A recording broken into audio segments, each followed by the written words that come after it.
Hey guys, welcome to the Massive Iron Channel. I'm Steve Shaw. Thought I would pop in on a Sunday and do a live video. We're trying to clean up our gym right now. Well, actually, my wife is. I'm just kind of here screwing off, so I thought I would drop in and do a live. Let me know where you guys are from if you're just tuning in. I'm going to try to pull up the comments so I can better stay on top of them. So just give me a second here. Hope everybody's doing well. They're not going crazy with all the nonsense that's going on. We're hanging in there as best we can.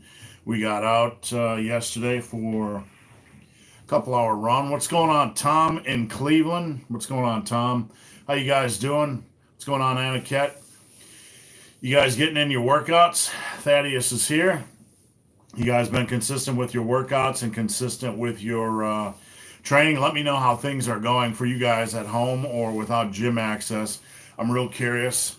I'm very hopeful we're going to get this rolling. What's going on, Ontario? It looks like gyms might be part of phase one in America. So whether that's a couple weeks for your state or a couple months, who knows? Philo68 said, "Boo, did I scare you?" Nope, Philo, I have an ex-wife, so nothing scares me anymore. What's going on, Brian? Power Muscle Block is going great. Anybody that hasn't checked out Power Muscle Block, it's probably my most popular system. You can head over to superlivingtoday.com and check it out. I'm going to stay on as long as you guys have questions. No one was expecting a live video, so I'm not sure how this will go today, but just flood in the questions. I'll try to stay on top of things. If you guys need anything, there's a free home gym workout PDF over at my website, superlivingtoday.com.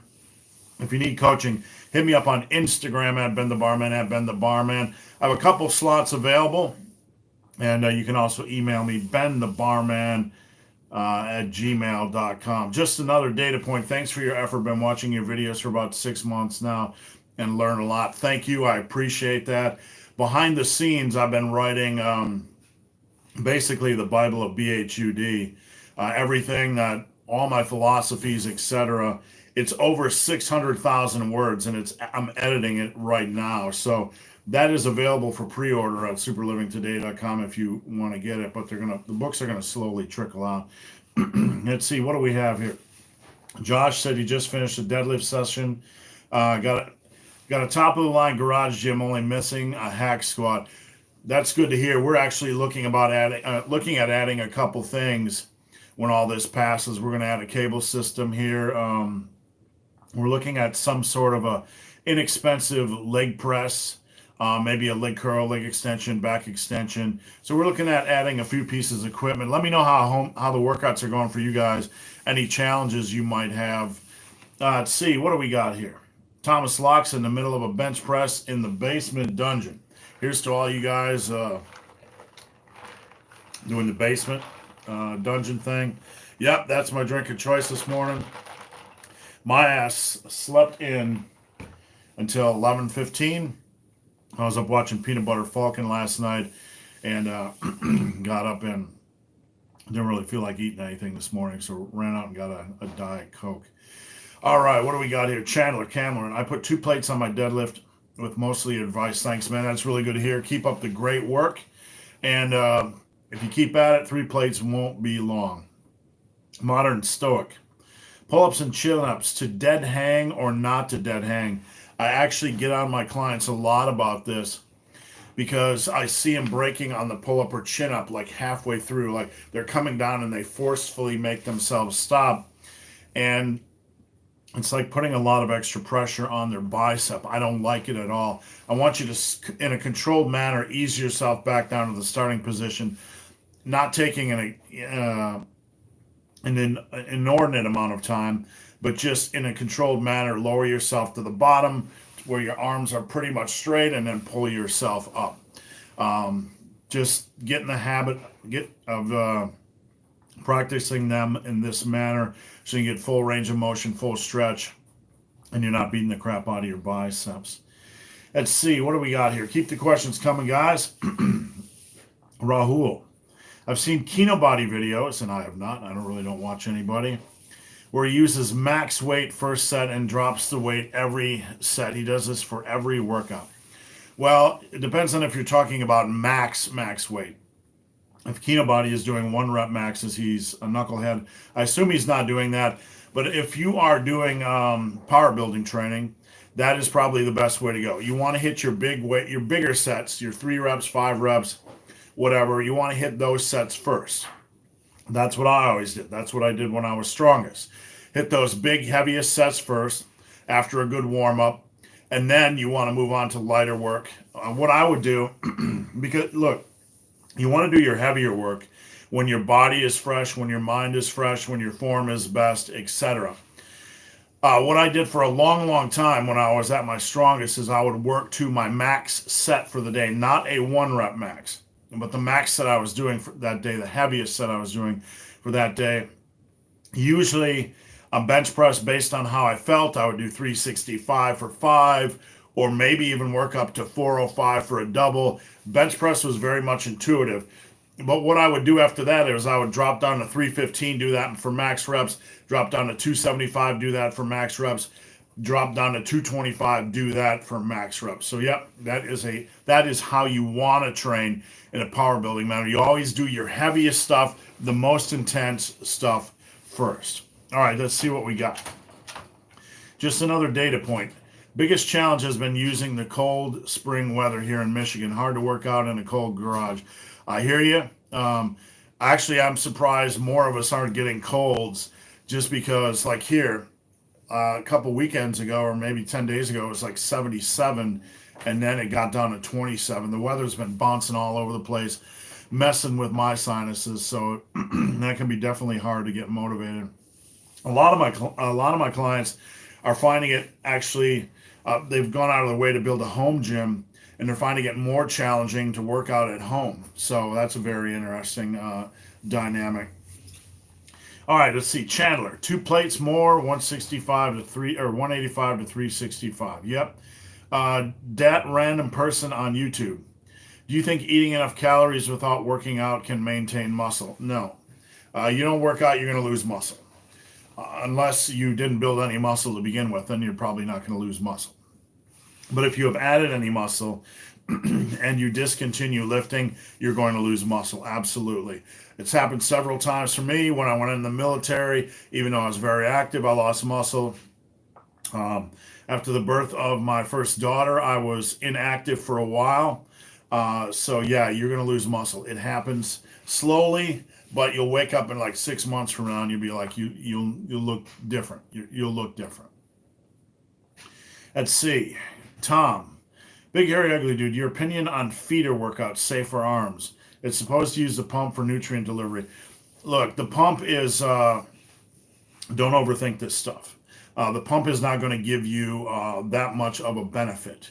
Nutrient delivery, all this kind of stuff. This stuff sounds really good on paper, right? But the reality is it's not necessary at all. It's not going to give you any added benefit over time. It's one of these theories, one of these things that were developed that just over the long run, it's not going to give you any benefit. So I'm not telling you not to do it. I'm not telling you it can't give you a little bit of a benefit right now. But over the long run, a lot of things can give you a little minor, very minor benefit right now. But over time, over the course of 5-7 years, everything's going to even out, right? So what you guys got to understand is, like, is this worth it for me to scratch out, in hopes of scratching out another 0.5 gram of gains of muscle tissue? And that would probably be most. Any of these little side practices, completely unnecessary in the long run. That the unnecessary doesn't mean not effective, but even if they are effective, it's going to be to such a minor degree that over the long run, it's not going to matter at all, because everything will neutralize, everything will normalize, and you have to decide if it's worth your time. Is it good playing with these things? Yeah, you can learn a lot, but doing extra work like a feeder workout, it's, in my opinion, it's a waste of time. It's a waste of time because in the long run, you're going to get no benefit from it. And I look at the long run. I'm a long run picture guy. What benefit is this going to provide me in the long run? I'm running right now, right? 10 hours a week. If somebody said if I did a feeder run for 2 extra hours a week, and it would improve my running capacity, whatever, blah blah blah. Next week, would I do it? No, because I would know that in the long run, what's going to be the biggest influencing factor is getting a lot stronger than you are, being consistent, and that sort of stuff. So try these things, but understand their impact over the long run is virtually nil. It's not gonna be a game changer over the long run. So try it, but just know you might be wasting your time. Christopher Lenz, do you recommend a simple sugar like dextrose post workout shake, or does it not matter? Again, long run. Doesn't matter. Well, I'm more of a listen to your body guy. When I would lift, when I was bulking, when I was trying to put on max muscle, my post workout drink usually was chocolate milk and a cherry pie, right? So a simple sugar, one of those little cherry pies, those disgusting things. But I was young, right? So don't hate. But you know, listen to your body. A lot of us crave simple sugars post workout. Go right ahead and have them. Just don't overthink this stuff because the main things are the main things. As long as your calories and protein are in check over the course of a day, you're going to be fine. With that said, listen to your body and eat when your body wants to eat. I've always found a simple sugar post workout. My body had craved it, so I think it's a good thing in the grand context of things because your body is definitely craving it, or most of us are craving it, if that makes sense. Asuka, I'll be here till the end of the stream. Appreciate you tuning in. The ill proceed doing some one-arm pull-ups at 100 kilograms. Then I'll proceed. I haven't seen many people do one-arm pull-ups, but if you can do them, great work. I used to train with Rich Knapp, who was the first natural wheelchair bodybuilder to win a pro card. And he used to do one-arm pull-ups with his wife hanging off his wheelchair. So that's pretty intense. Philo 68. Why should people avoid a 1-rep max? Is it an injury risk? I do not advocate frequent 1-rep maxing, and it is absolutely a risk for most people, and here's why. Most of you have shit form. Excuse my honesty.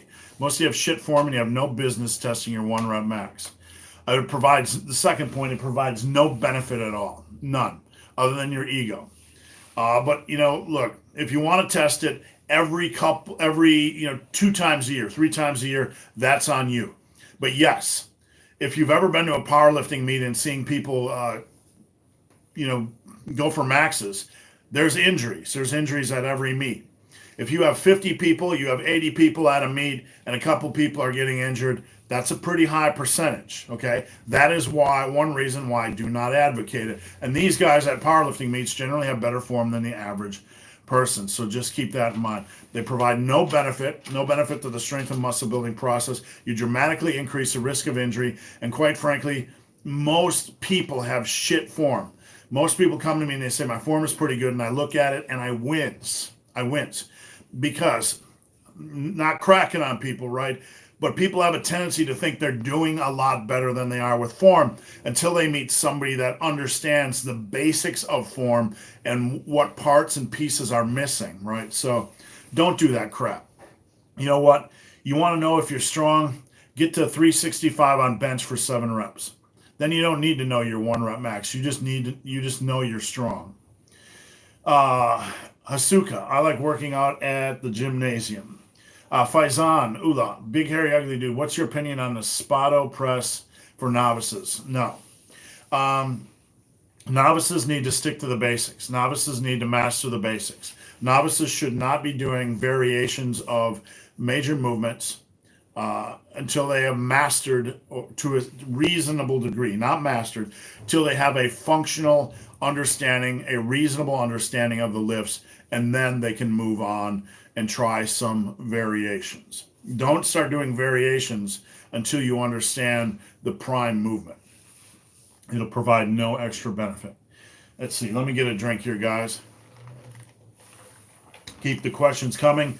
If you guys also have any video ideas, while we're locked down in this chaos, post them up. I'd love to hear them. Pramod, sir, please suggest me how to improve wrist strength, because when I lift heavy, I suffer with something, can't read it. Please, video of the solution. If you're suffering from a wrist injury, generally, I'm going to assume that you don't have a really strong base of strength. The biggest thing is to improve your strength base. Second thing would be to get wrist wraps or VersaGrips, and stop over, working your grip. You need to relax your grip a little bit. I don't know the medical condition you listed. I do not go out of my lane and try to treat medical conditions. But if your wrist strength is weak, you got to bring up your overall body strength. And that's going to take time and patience and listening to your body and not getting beat up. And you probably need to use wrist wraps or VersaGrips to make sure you're not overworking your grip while you are building some additional strength. Hasuka, I like your channel. Does it support you if I comment a lot under live streams? Hey man, everything supports me. Just tuning in supports me, so I appreciate that. Commenting, under the live streams, comments, any interactions on YouTube count. So yeah, absolutely. My dog's down here wondering what I'm doing. What's going on, Peanut? Let's see. Faizan, for technique work like 6 sets of 4 reps. He was talking about spot press. No, novices do not need to do variations. There's no benefit at all. Let me make sure I don't miss anything. Brett Wild, will you keep muscle using bands only? It's a very hard question to answer, and here is why. Because everybody is different. If you are training really hard, with a solid degree of intensity, and you are pushing yourself, you probably lose very little muscle. I don't like using bands only. I would definitely use body weight stuff. I would use all the tools in the toolbox right now. So if you're using all the tools in the toolbox, you could use bands in some really interesting ways as part of supersets with body weight work to make body weight work more difficult, etc. So if you're using all the tools in your toolbox and you are challenging yourself, it's very unlikely that you will lose muscle. If you do lose a minor degree of muscle, muscle memory is a real thing. You'll gain that back after in a very short period of time once we return to normalcy. Rahul, I can do 6 to 8 strict pull-ups, but I'm not able to improve using -2. I'm not able to improve using -2. So I assume you are looking to improve your pull-ups. I put together a program a couple weeks ago, improving your push-ups and pull-ups. It is on video. It is free. So wind back in time a couple weeks, a week and a half, and check that program out and let me know what you think. Just another data point. Tips on dealing with tendonitis and carpal tunnel. It's really stopping me from progressing in deadlift. Carpal tunnel, I know nothing about other than what you know. Tendonitis, the best thing I can tell you is search this channel from the main page, tendonitis. You're going to find 3 to 4 videos, quality videos on elbow tendonitis. The best thing you can do when you're dealing with tendonitis is get yourself a pair of VersaGrips. They're $54 or whatever they are, but mine have lasted over 11 years, and they are an invaluable investment. Relaxing all the grip work you're doing on back day, whether it's pull-ups, lat pull-down, seated cable rows, dumbbell rows, barbell rows, T-bar rows, and then deadlifts. All that grip work is heavily contributing to elbow tendonitis. And what I have found over the years when people have made the switch to getting some grip support is that elbow tendonitis went away. The common objection is, I don't want to lose grip strength. Well, you know what? What's worse for you? You're not Mr. Competitive Powerlifter. And I'm not speaking to the person commenting directly, but in general. Losing a little bit of grip strength, potentially losing a little bit of grip strength, or walking around for the rest of your adult life with this incredibly painful condition called elbow tendonitis. So don't be that guy. Definitely use definitely use Versagrips. If you can't, get some straps. All right, let's see what we got, guys. Keep the questions coming. 69 Camaro. How many years to get to 90% of your genetic limit? If you're training right, 3 years. If I had somebody walk in here and I could get them to listen to the diet plan and get them to train them every single day, they'd be there in 3 years. I was there in about 2.5 years. Let's see. Biff Tannen's dad, whoever, shout out to Biff Tannen, whoever Biff Tannen is. Any tips for shoulder impingement pain from benching?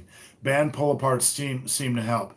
I've read a lot of things on shoulder impingements, and there's a varying degree of opinions. Hanging, dead hangs, doing some stretch hangs, things like that, on a lat pull-down bar, just slowly relaxing and that sort of thing.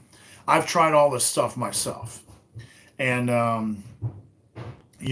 I've done the broomstick things and all that kind of stuff.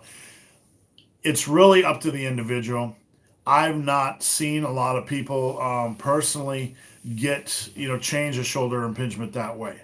There are some people that said it has helped them, so I believe it has helped them. But my best advice would be to check on YouTube and check all the sources, all the information, and make sure they're a reputable source and not a numbskull, and maybe try a few things for yourself. All right, let's see what we got. That random person on YouTube, could I still maintain muscle until this quarantine is over with bodyweight workouts? If you do them correctly, absolutely. Dips, pull-ups, pushbacks, all that kind of stuff, right? If you do them correctly, you do volume, rest, pause, block work, find ways to make the movement patterns more challenging. For example, taking a push-up to the next level, maybe a pause push-up, incline pause push-up. And there's a million other push-up variations out there. If a lift becomes too easy, a bodyweight movement becomes too easy, there are ways to make it more challenging. Do your research, but as long as you're challenging yourself, this isn't going to last forever. As long as you're pushing yourself to a reasonable degree, you should be fine. It's very easy to maintain muscle. I know this personally. It is hard, as long as you are moving and challenging your body, it's pretty easy to maintain muscle. The hardest part for me right now, if I wasn't working in a gym, would be challenging my legs properly. Trying to challenge your posterior chain, with exercises that are nowhere near the impact of deadlifts and squats. All right, Dexter. Rahul, up your calorie intake and also try band-assisted pull-ups for volume. I don't know about upping your calorie intake to improve your pull-ups. I don't think that's a really good tip. You really have to look at his diet before you make generic advice about that. Like that, you do not generically ever tell anybody how to change their diet without knowing their diet right now. Chandler. And also, usually, Dexter, if it's a case that somebody is weak on pull-ups, can be a difficult lift for someone. I'm wagering this individual has a lot of muscle mass to put on as well. So giving generic advice, I'm not a fan on this channel. Before anybody, any reasonable trainer gives any advice, and I'm saying this because I care, you need to understand that person's workout. You need to understand that you need to comb through their diet before you give anybody generic advice. Chandler, any tips to make 100 pounds go a long way with leg workouts at home? 100 pounds. Wow. If I only had 100 pounds, I would be doing pause squats for a ton of volume, maybe supersetted with lunges for a ton of volume, things like shrimp squats, pause bodyweight squats, jump squats. I'd be I'd be doing a lot of superset work and a lot of volume, but I would be doing a lot of squat volume, that's for sure. Let's see. Keep the questions coming, guys. I'm scrolling down. The Alley Cat.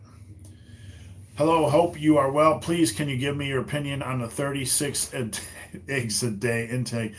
No one eats like that, man. Don't do that stuff. I don't know who it is, what it is, where it came from. If that's the only protein you can afford, then absolutely, because eggs are cheap. But I think I know where this stuff is going. Look, eat normally, eat reasonably. Don't do stupid shit, guys. Don't do stupid shit.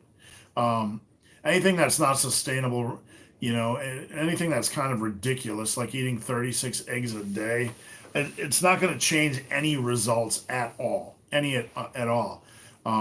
It's not going to improve any results, any muscle building results. Natural physiology is what it is. Lift heavy ass weight and ignore all the nonsense like this. Kevin Reed, your opinion, you have an opinion in regard to Thor going for world record outside of competition. I really don't. It's nothing that I'm passionate about. Not that I don't care about strength. I absolutely do. But the competition side of things, in the industry, as long as it's sanctioned, I don't really care. As long as there's a sanctioning body, I don't care. But you can't call a world record just by lifting in your basement. And I'm not sure that's what he's doing. I'm not educated. I'm not saying that's what he's doing. But if it's not a normal governing body, if it's not sanctioned, if it's not under the standards and practices we have in a sport, then it's just a basement lift. So maybe somebody can clarify. John West, you ever play around with muscle rounds or cluster sets? John, I am the king of cluster sets. I'm the king of rest pause. I have a ton of workouts. I was probably one of the first guys in the universe to actually talk about them. One of the first few. So absolutely, big fan of block training, cluster sets. Yep, cluster sets. I put together several workouts over the year with cluster sets. Absolutely, good way to train. Depending on how you're doing them, of course. Asuka, basics are the basics because they translate to everything, especially in these trying times. Damien, I live with family and no one eats like I do. I allow for some fun calories. Okay, that's pretty normal. Everybody should allow for a little bit of balance in life. But if you expect, I live with my family and no one eats like I do. Honestly, most of the world doesn't eat like we do, and that's with a focus on healthy intake. And that's sad. That's unfortunate. That's leading to the obesity epidemic. But we also need balance. Balance is healthy for us mentally and physically. Just don't go overboard on it, so to the point where you are punishing your body in the long run. Cristobal, opinions on best exercises for meaty forearms. The best exercises for meaty forearms are to spend 5 years just doing regular barbell and dumbbell training for your entire body. That's the best exercise. Honestly, that'll put on the most size naturally. I've never really trained forearms. I have massive forearms, etc. You can get, I have a wrist roller, one of these things. I have it right back here. You can get that generally at Walmart or pretty cheap.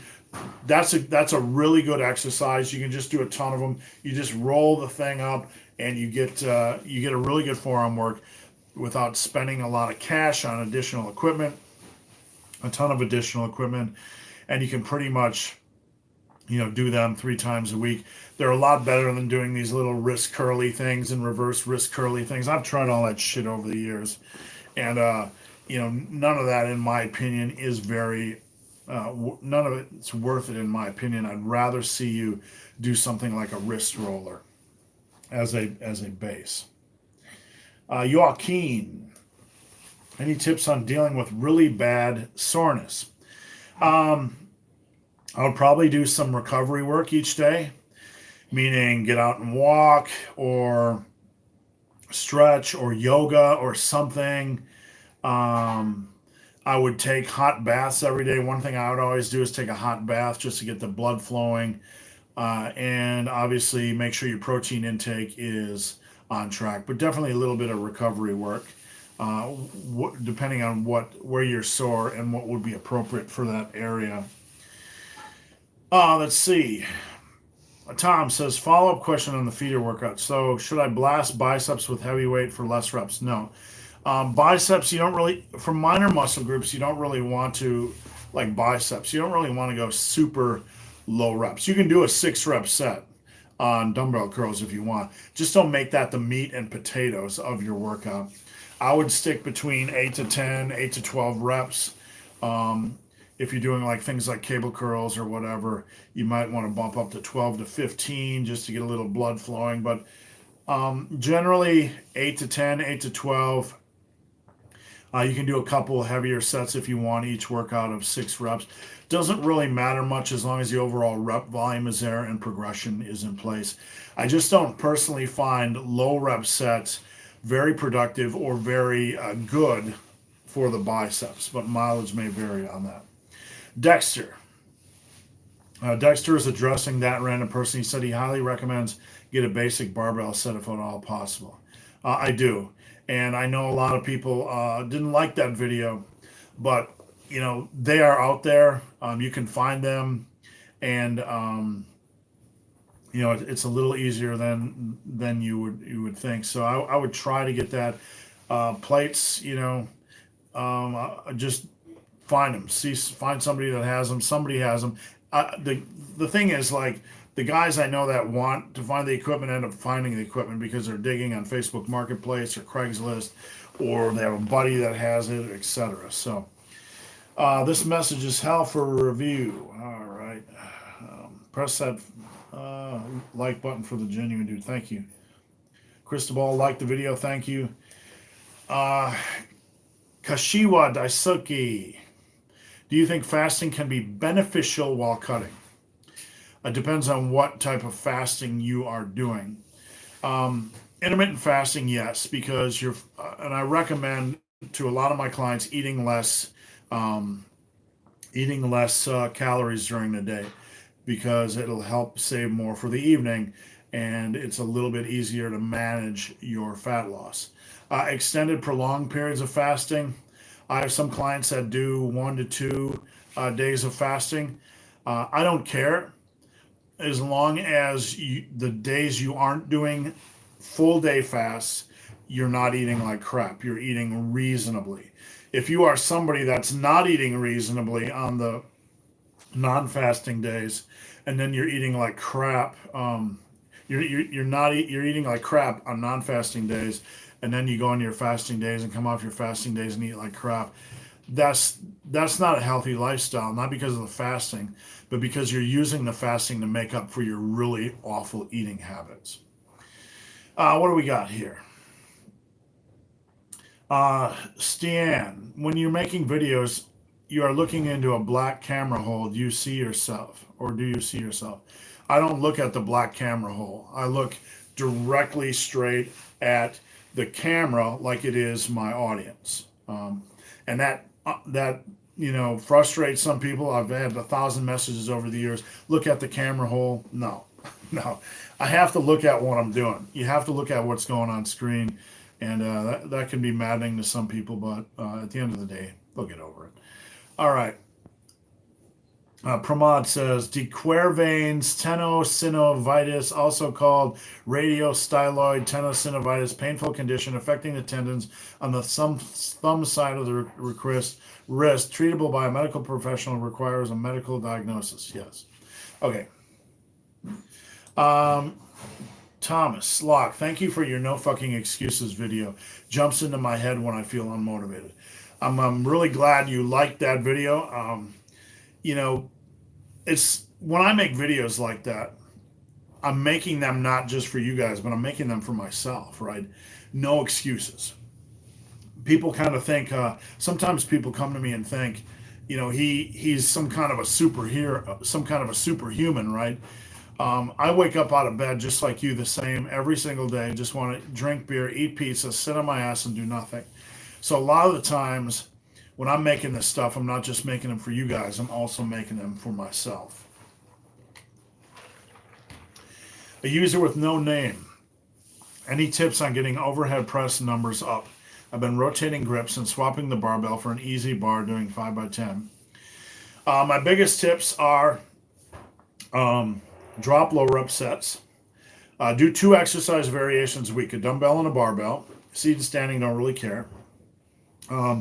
Work basically between the 8 to 10 rep range and get in at least 3 sets per and focus on progression. You also need to get your triceps strong. Make sure your triceps program is pretty intense, a reasonable amount of volume, and you are pushing hard for progression. You got to get those triceps big. You got to get those triceps strong. And you probably, in my opinion, should be doing a couple of overhead press variations each week. Let's see. Chandler, gallon of milk a day for bulking. If your bowels can handle it, but really what it comes down to is calorie intake versus maintenance level. Don't do aggressive bulks. Those are just going to be fat gain programs. You have to make sure your bulk is not too rapid. Unless you're extremely underweight, then it might be okay to be a little bit more aggressive. But from there, as long as your calories are reasonable, it's okay to eat whatever you want as long as it's a real food. I'm not a big fan of doing a gallon of milk a day. You could add in some heavy cream, a couple ounces into a couple glasses of milk, and that would bump calories up and be a little bit more user-friendly on your sphincter. But yeah, I mean, if it works for you, if your calories are okay and you're not super aggressively bulking, I don't really care. You can't maintain your squat, though. I'm not sure what that's in reference to. Sorry, you guys are having a conversation between yourselves, I think. Stan, you know a lot about lifting. Respect. Thank you. Is there anything you don't know or something you are currently studying regarding lifting? There's a lot I don't know, and mostly the stuff I don't know I really don't care about. What I'm passionate about in my life's work is helping people go from point A to point B with as little amount of bullshit as possible. It help the average lifter. Outside of that, I've done powerlifting coaching. I'm not an expert in all the every possible form of periodization. I've done articles on periodization. I know periodization. I'm not passionate about it. There's certainly things I could learn and understand. Physiology, I'm always learning more about physiology. I know, having been an editor in the fitness industry for quite a while, I know that I know enough, but I know that I do not know everything. So there are areas regarding physiology that I'm still improving on. The main thing for me as I age is focusing on not just on the basics, but also the things that motivate people to get off their ass and live, to get off their ass, off the couch, out of this depressive world, out of this nasty world where they're not doing anything, not accomplishing anything, and they just sit around thinking about their dreams over and over and over and over again. I really want to help people move from not doing anything to actually accomplishing their goals, because at the end of the day, that's the most important thing of all this. It's the most important thing. And sometimes we get so caught up in the minutia, in all the little bullshit, that we forget how important passion is, how important drive is. And that's really the heart of what I am about. Let's see. Crown Heights, OG. For legs, you need to bang out reps of different bodyweight squat variations. Hindu prison. Yeah, we'll pretty much do whatever you can, but not just reps. You might have to do block sets, rest pause sets, and find ways to make the movement patterns a little bit more difficult, etc. And with a lot of the leg variations, a lot of us are not built for them. We might be a little bit heavier, so there can definitely be some unique challenges in there. Stephen Del Moro. Do your weekends and holiday? How do your weekends and holidays look diet wise? Yesterday I got up on Saturday and cooked eggs, avocado, mushrooms, and I used quinoa bread, and I used a Greek yogurt and a 7 seed and nut mixture. So strong out of the gate. Um, then we went out and did a 2 hour run. Then with we had steelhead trout with black and white rice mixed, and then we started watching Peanut Butter Falcon, the movie, and we had a little bit of a meal. We had some healthy bread with 2 eggs and a couple slices of cheese. So pretty clean. We sneak in a pizza every now and then. I'm not going to lie about that. Generally, we sneak in beer. Um, so as long as you're good on the week, what we try to do is be good during the week, and on the weekends eat our meals really good until about dinner, and then if we want a little something naughty or beer, definitely beer, we find a way to squeak that in. And for most people, diet wise on the weekends, they're better off eating less before 5 p.m. because a lot of people weekends tend to be a little bit more unstructured for people, and they tend to get in more trouble. So I usually recommend eating a little bit less before 5 p.m. for most people on weekends. All right, guys, keep the questions rolling. I'm going to stay on here as long as you have questions. Dark Slayer, if I'm still a beginner at the gym, can I still expect to make gains with body weight exercises during lockdown? One thing I say over and over again is focus on what you can control. That's the only thing you can do. How hard can you make what you're doing? How hard can you make it? Can you make gains? Hard work is hard work, and that's all you can do. All you can do is the best with the tools you have right now. And that's kind of a non-answer, kind of a vague answer. Is it going to be the same as using barbells and dumbbells? No way. Can you make gains? Potentially, yes. What percentage are they going to be relative to your normal gains? Who knows? I don't think it's a substantial percentage. I really don't. I'm trying to figure out what my dog's chewing over here. But just focus on what you can control and relax and enjoy it.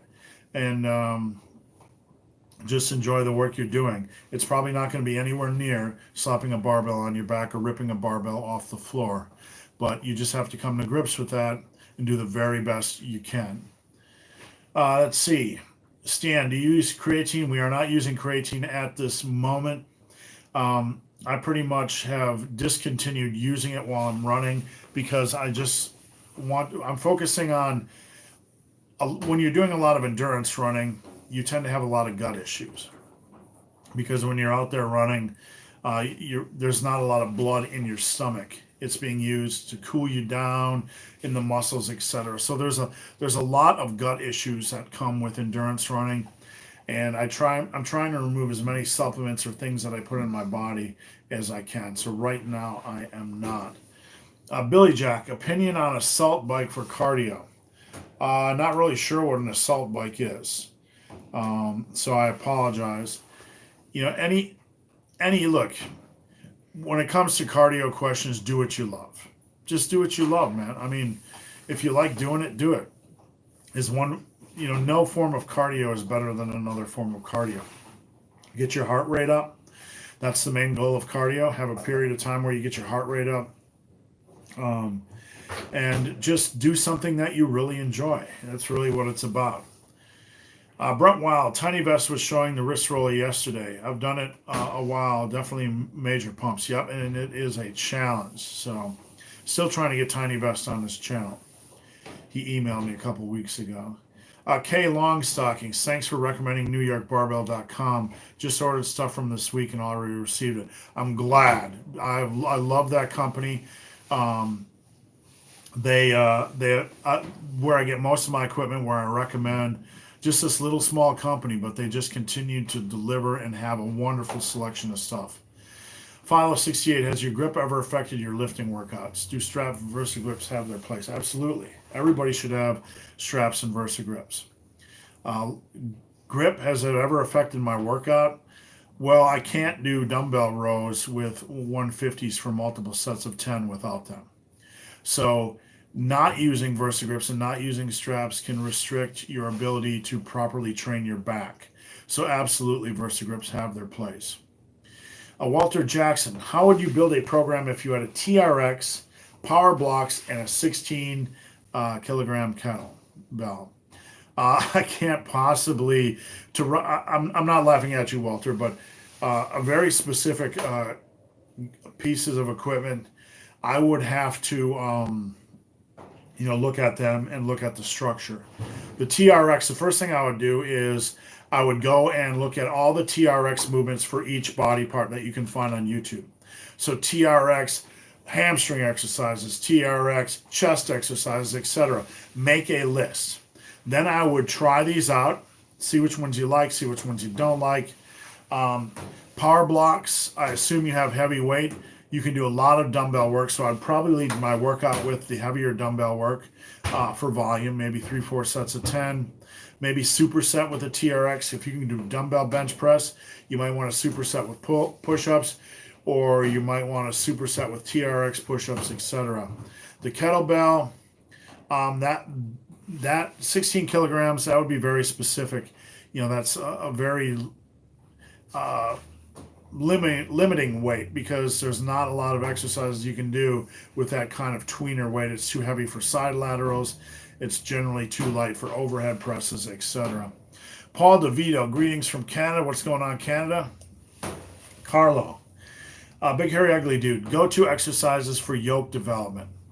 Power shrugs, power shrug hell. Search that. Obviously, a lot of deadlifts. And just time under tension. Time under tension with heavy weight is the best for yoke development. It is absolutely the best. If you look at the mechanics of a shrug, right, there's not a lot of time under tension. So if you're very serious about having a bigger neck, bigger traps, you got to find a way to challenge them with heavy weight, because the traps are one of the strongest muscle groups in the human body. So I like to do 20, over the years I've liked to do 20, 30, 40, 50 rest pause reps and do multiple sets. You can do things like farmer carries, that puts some time under tension into the mix. Anything like that adds some quality time under tension. All right, let me get a drink. Mr. Yanef99, have you ever fired a client? I have fired probably about 10 clients over the years. Yeah, I have. There are some people, and I hate to use the word fired, but there's some clients. There's one client that I built a workout for and spent a lot of time building workouts for. And then they woke up one day and decided they were just going to do somebody else's 5x5 workout that they found on the internet. And, if they don't trust my advice or my programming, then I do not want to work with them. It's not a personal thing, but I got my way of doing things. And if I have a client that wants to have his way of doing things, it's not bitter. I'm not bitter at him. Go do your thing. Just maximize that program. But I want clients that want to do my programs. So yes, I fired clients that are not on board with their eating. Big guys that are trying to lose weight, and that don't take their health seriously. Yesterday or this weekend, I got rid of somebody that was over 380 pounds because they just stopped messaging me for weeks on end. And there's nothing I can do to help that person. So I don't like to use the term fired, but at some point in time, sometimes tough love is the best for people, and sometimes it's just not a good fit for people, and I don't want to collect people's money if it's not a good fit. Let's see. Chucky, best endurance for indoor isometrics. Best endurance for indoor isometrics. I'm not really sure what you mean by that question. Best endurance exercise. If you don't have a treadmill, you can do things like jumping rope. You can do things like step-ups for prolonged periods of time, that sort of thing. Just another data point. You're a big guy, yet you run. Have you had to deal with leg pain? I I will say I'm lucky. No one that's a big guy that runs as much as I do gets to make it to the finish line without a little bit of luck. But I have mastered the art of listening to my body and only doing what I can do on a given day, and that is a huge point. Um, have I developed any leg pain or random cramps? No major injuries. Um, I occasionally deal with a lot of stiffness in my left knee or left hip. And, I don't know if that's from a minor difference in leg size or whatnot, but a lot of stiffness, really. You know, if I'm sitting around the day after a run, it takes me a few moments to get moving again. TJ, do you think GHD or reverse hypers are worth enough to justify the space they take in the garage gym? Very good question. The best thing I think for the average individual that wants to work hamstrings in their home gym without spending a lot of money is to get a back extension machine, because you can kind of use that like a glute ham raise, and they're relatively inexpensive. I put my knees at the bottom of the pad, I go all the way down, I come up, and then I come up on my knees like a glute ham raise. And I think that's the best bang for your buck, and it doesn't take up a lot of space. Excuse me. Damien, how exact should calorie intake be daily? Well, that's a difficult question to answer. It depends on where you're at and what your goals are. If you're very serious about what you're doing, then you need to be in the reasonable range, plus minus 10%. If you are targeting, 2,400 calories a day, and one day you're hitting 18, the next day you're hitting 3,000. Come here, baby. Come here. You want to say hi to people? Oh, come here, you big old tub. All right, here we go. This is Peanut. So if you don't want to be super inconsistent, maybe couple hundred calories off, but you don't want to jump all over the place. See, Peanut, there you are. You're an internet celebrity. Can you say hi? Yeah, Peanut's the best dog ever. Yeah. All right. So, Rich E says, my favorite form of cardio movement, cutting the grass.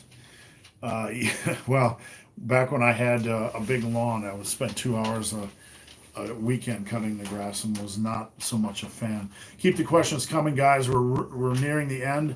I will stay on as long as you guys have questions. Somebody asked if I have coaching spots available. Yes, I do. You can hit me up on Instagram at BenTheBarman, at BenTheBarman, or email me, BenTheBarman@gmail.com. Walter, thank you for answering my question. You helped me. Thank you, and I appreciate everybody's support. Jacobim Magutu, you're more shredded than a julienne salad. Not me. Peanut is adorable. Peanut is a great dog. Let's see. Carlo, do you still have coaching spots? Oh, sorry, I just answered that. And Mr. Yana, thank you for answering my question about foreign clients. You're welcome. TJ, have you ever dropped a dumbbell on your foot during farmer's walks? I'm terrified of grip failing. I've dropped them. I've been the guy that has dropped more 45-pound plates on my big toe or little toe. I've been the guy that has upright rode a barbell into my chin and chipped a tooth, but I've not done that one yet. Brett Wallace says, I got 3 bullies myself, best dogs in the world. This dog right here was thrown out of a moving car and broke her hip. She is the absolute smartest, best dog you could ever imagine. Just absolutely fun, crazy, smart. Cliff, favorite workout split using only dumbbells and body weight. I like to, my favorite split is to do an AB, like posterior, doing legs and back, and then on the next day doing chest, shoulders, and arms. The best at skating. Thoughts on reverse hyper to fix anterior pelvic tilt? Well, one thing I'm big on is making everything in the body as strong as humanly possible. So I think when it comes to training our hamstrings, we tend to limit our hamstring training. Not a lot of us take it seriously, or we don't have the equipment, or the equipment's too expensive to train it, with a lot of exercise variation. So I would definitely give it a try. Stian, have you ever been in a serious fight? Um, well, it depends on what you mean serious. I mean, I am, you know, I'm a in real life, like I don't tolerate fools. I guess that's the best way to put it. Like if I live right next to a park here where everybody takes their dogs out, and if somebody is, out there and their dog's off leash, I'll tell them to get their dog on the leash. I don't. I have no fucks in life left. I just don't care if anybody likes what I have to say. I usually, if somebody's being a dickhead, I tell them they're a dickhead. Have I been in a serious fight? No. Um, Nothing I would call serious. I've had people punch me and all that kind of good stuff. I'm more afraid, honestly. It's something I think about a lot. I'm more afraid of somebody trying to fight me. I've been at bars before where skinny guys would try to flex their biceps and talk shit. Like, dude, I could literally dismantle you. I don't even want to. I'm more afraid of hurting somebody that wants to fight me just because of my strength. And I know that might sound a little bit serious and a little bit arrogant, but I really don't want to hurt anybody. I really don't want to go to jail. So, um, let's see. Mr. Yan, if I don't understand those monsters that do that to dogs, no, neither do I. Steven, have you ever have any muscle imbalances? I pretty much think everybody does. My right arm has always been a half inch bigger than my left arm. My right quad has always been bigger than my left quad. And all the work in the world has never changed that for me. These imbalances, they just rarely go away. What you can do is just make the body as strong as you can, so you really are pretty much negating it. When I was a younger lifter, the difference in right side and left side strength was pretty annoying. But now that I'm pretty strong, I don't really notice a strength difference. Thank you. Just another data point. Donated $10. I appreciate that. I sincerely do. My wife is. She's a seamstress. Her business is non-essential. She's made over 1,000 masks for during the COVID time, and is taking donations to support that. And this sort of thing will help her do that. So I appreciate that. Philo 68. Magnet therapy, healing and recovery are a waste of time. Look, you know, stuff like that, I would assume it's a colossal waste of time. Anytime I've done research as an editor into fringe things like that, I've just found out there's no science to benefit them. Javesh, how to make wrist and forearm stronger. First and foremost, do all your dumbbell and barbell exercises and get them a lot stronger than you are now.